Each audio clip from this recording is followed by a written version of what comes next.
Les toqués, chapeau et toqués en ligne, bonjour, bonsoir comme d'habitude. Je sais pas quand vous regarderez la vidéo, simplement si vous la regarderez. Donc on va se retrouver aujourd'hui pour la suite de la collection.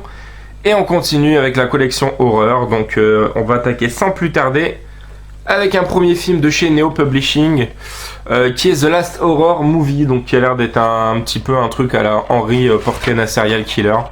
Donc ouais, ça a l'air d'être bien fandard. Donc pas vu celui-ci. Si vous l'avez vu, n'hésitez pas à m'en parler. Donc c'est de Julian Richards apparemment, et c'est avec notamment Kevin Howard. Donc les acteurs me disent pas forcément quelque chose, mais ouais, ça a l'air assez barré quand même. Ensuite on a une comédie avec Bruce Campbell. Alors je sais que c'est Evil King qui aime beaucoup ce film. Donc c'est Man with a Screaming Brain. Donc c'est le premier film réalisé par Bruce Campbell et interprété notamment par Bruce Campbell. Donc pas vu, mais ça a l'air d'être une comédie horrifique assez fandarde quand même. Ensuite, toujours pas vu non plus, il me tarde de le voir, de Xavier Gans, Cold Skin. Voilà, donc je sais que mon pote Tanguy a beaucoup aimé, donc j'ai hâte de le découvrir aussi celui-ci. Donc Cold Skin qui avait été présenté notamment au Bloody Weekend.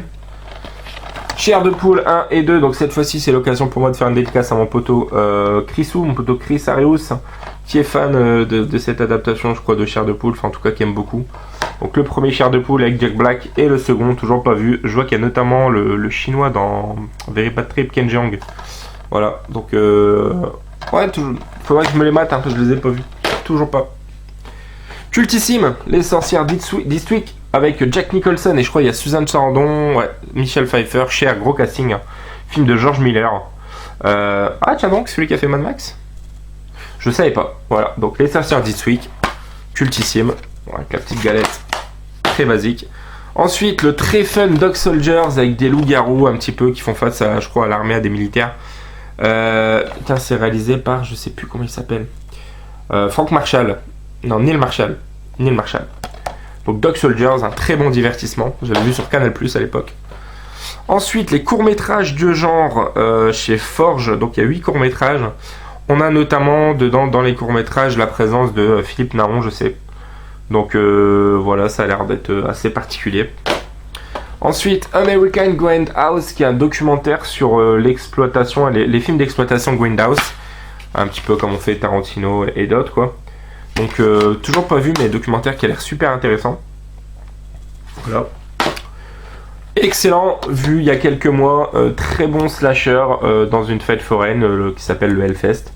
Avec des tueurs masqués assez originales, des mises à mort assez cool, des très beaux visuels et une excellente fin, je trouve. Donc Hellfest, je vous le conseille franchement, si vous avez l'occasion de vous le mater. Ensuite, toujours pas vu, mais pareil, je sais que c'est un film assez culte des années 90, avec notamment Rose McGowan, Julie Benz et la participation de Pam Grier. Donc Pam Grier, célèbre actrice de la Blaxploitation. Jawbreakers, voilà. Donc je sais que c'était Melissa de Mademoiselle Latino qui fait son cinéma qui m'en parlait avant. Ouais. Si vous connaissez, n'hésitez pas à m'en parler. Donc plaisanterie à haut risque, Jawbreaker, film de 99. Excellentissime, un très bon film d'horreur de Sean Byrne. La nana est complètement psycho dedans, il y a des super scènes. Si vous l'avez pas vu, pensez à moi quand vous voyez la scène de la perceuse. Je vous le conseille, un excellent film, franchement très bon. Et je vous conseille l'autre film qu'a fait ce réalisateur qui s'appelle The Devil's Candy, qui est excellent, avec des espèces de peintures qui prennent vie vraiment barrées. The Loved Ones, vous pouvez y aller sans hésiter. Un film que j'ai beaucoup aimé, qui est sûrement le film le moins aimé pourtant des Wes Craven. Donc réalisé par Wes Craven et écrit par Kevin Williamson, donc celui qui a fait la trilogie Scream avec Wes Craven, donc Cursed, que j'ai trouvé franchement super sympa, notamment déjà parce que l'actrice principale est Christina Ricci, et ça c'est quand même pas rien. Et ouais, c'est franchement un bon gros délire.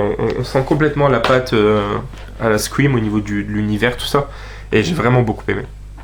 Ensuite, chopé il y a peu chez Noz, Goldie a trouvé ça super sympathique. Donc c'est Bloodshot, Vampire de la CIA. Donc voilà, avec Brad Dourif notamment, Lance Erickson, à découvrir. Pareil, dans la même fournée, j'avais eu ce Hypnose de David Carreras, donc réalisateur espagnol.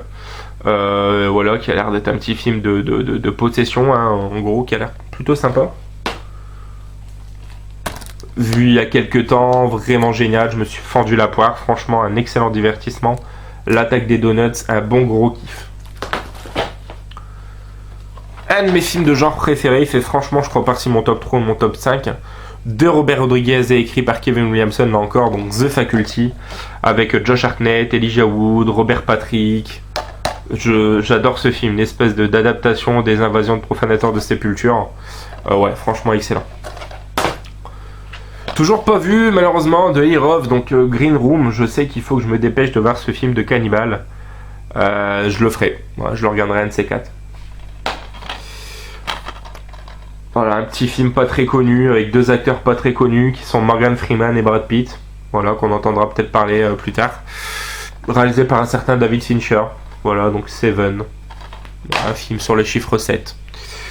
Ensuite, The Dead Don't Die, Jim Jarmusch, toujours pas vu, mais quel casting, putain. Adam Driver, Tilda Swinton, Steve Buscemi, voilà.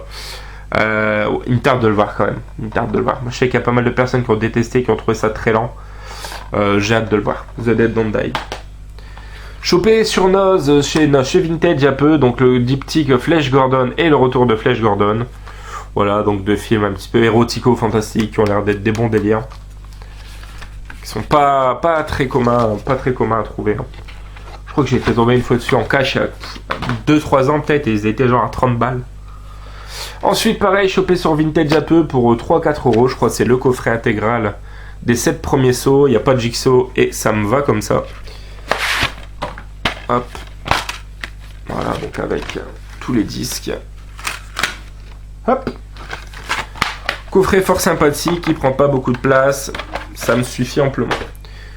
Excellent de Roman Polanski avec un gros casting à John C. Reilly, Christophe Valls, Kate Winslet. Voilà, donc Carnage, très très bon. En gros, c'est des enfants qui se battent, les parents vont régler leur compte et ça va partir en vrille, quoi. Donc Carnage.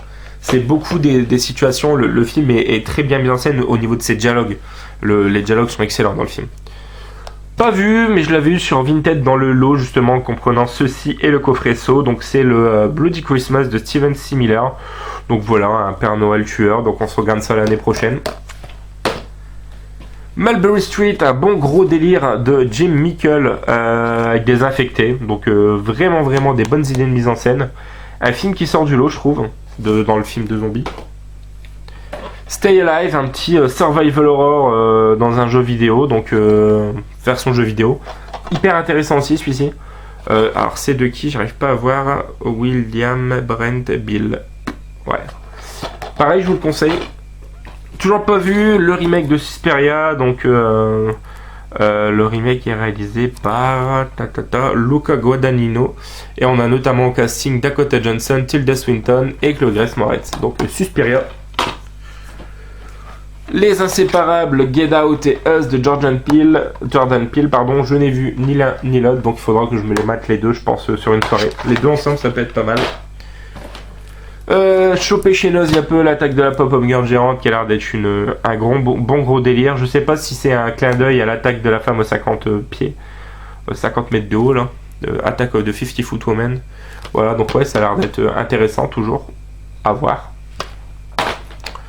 Et pour terminer, le pas très bon, voire plutôt mauvais, Necromancia, suggéré par Mad Movies. Ou bien je confonds avec Necromancer. Je dois confondre avec Necromancer. Je sais pas si je l'ai vu au final celui-ci. Donc de Perry Tao.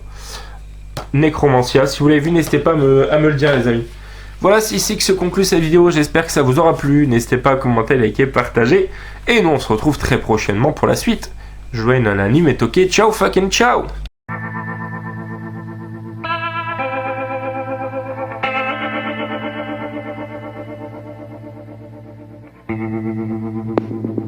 Thank you.